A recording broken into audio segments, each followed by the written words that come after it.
Welcome to the Slop Temple. We pray this video helps. You have the book open and you're ready to change text size. First, tap the center of the page to reveal the toolbar. This exposes the reading settings.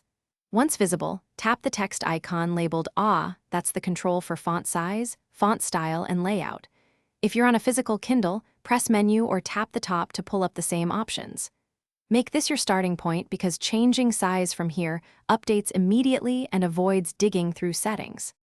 You'll now modify the size and supporting options.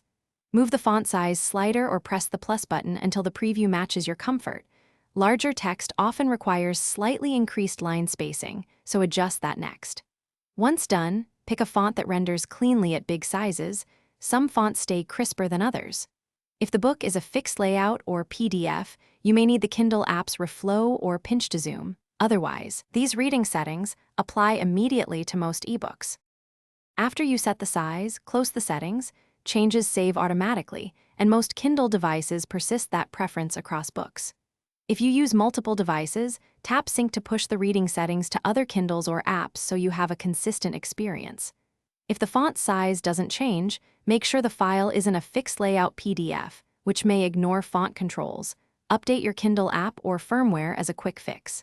If problems continue, convert to a reflowable format or use the app with Pinch to Zoom as a workaround. Thanks for watching. Consider subscribing if we helped you.